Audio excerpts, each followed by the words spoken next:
Hello, everyone, and welcome to another Heavenly broadcast. Today, I wanted to do something a little bit different, and I wanted to discuss my prayer because I upload prayers as well as my messages, but I just want you guys to understand that my prayers actually have a lot of meaning behind them. So I kind of wanted to start going into depth on the truth and the meaning behind a lot of my prayers. So I want to start off by saying the last prayer that I uploaded is about trusting God's faithfulness in uncertain times. And it was actually a prayer of Jacob. So a lot of my prayers are not my own prayers, but they're prayers from the Bible that are inspired and turned into modern day prayers. So life is full of moments that teach our faith, that test our faith and challenge our sense of security. Whether we face financial struggles, relationship conflict, health crisis, or an uncertain future, we often find ourselves at a crossroads. In these moments, we have two choices. We can either try to figure things out on our own or turn to God in prayer, trusting in Him. One of the most powerful examples of trusting God in uncertain times came from Jacob's prayer in Genesis 32, 9-12. This passage provides a deep insight into how we should approach God in our times of fear and uncertainty. Jacob's story is not just about his personal struggle. It reflects a universal truth about faith and dependence on God. After years of working for his uncle Laban, Jacob was finally returning home, blessed with wealth, family, and favor. However, he was about to face one of his greatest fears: his brother Esau. Years earlier, Jacob had deceived Esau, stealing his birthright and blessings, which led Esau to vow that he would kill him.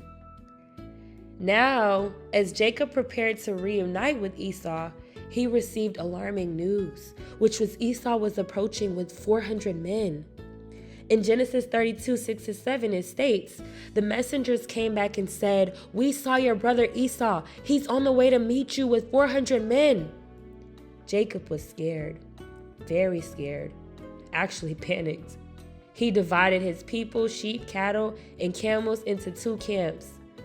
Faced with this terrifying situation, Jacob did what we all must do in moments of uncertainty. He turned to God in prayer. Jacob's prayer in Genesis 32, 9-12 is a model of humility, trust, and faith.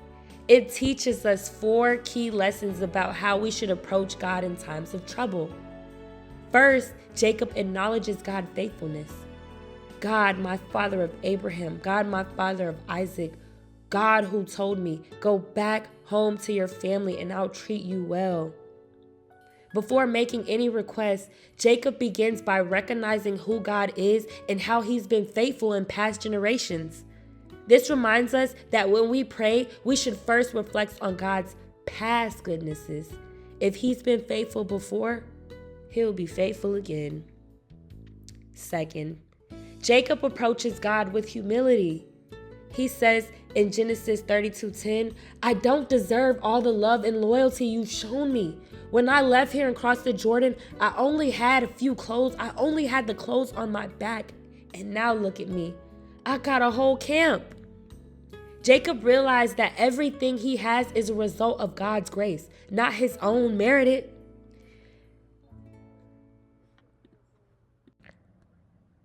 This teaches us that prayer should not be about demanding from God, but about humbly acknowledging that every blessing we have comes from Him. Third, Jacob expresses his honest dependence on God. In Genesis 32:11, he pleads, "Save me, please, from the violence of my brother, my angry brother. I'm afraid he'll come and attack us all, me, the mothers, and the children." Instead of pretending to be strong, Jacob admits his fear and asks for God's help. This demonstrates that we do not need to hide our emotions from God. He welcomes our honesty, and when we cry out to Him, He listens.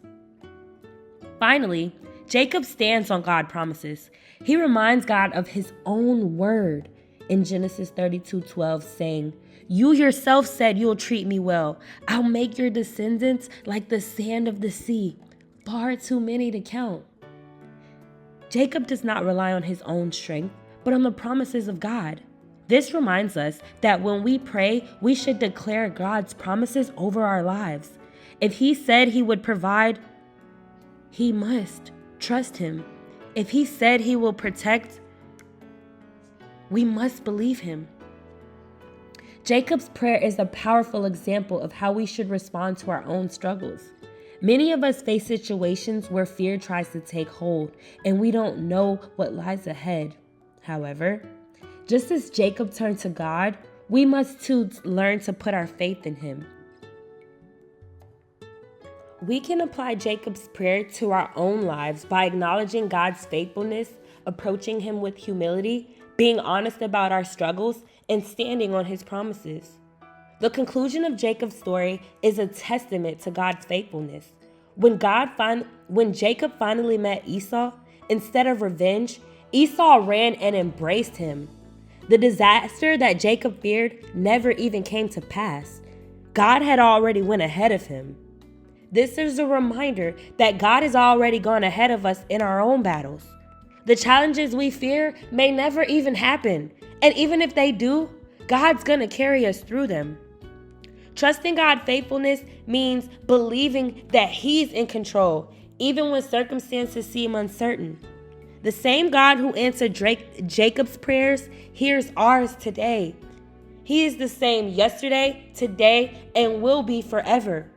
When we bring our fears and struggles and burdens to him, he will provide, protect, and fulfill his promises in ways beyond our greatest imagination.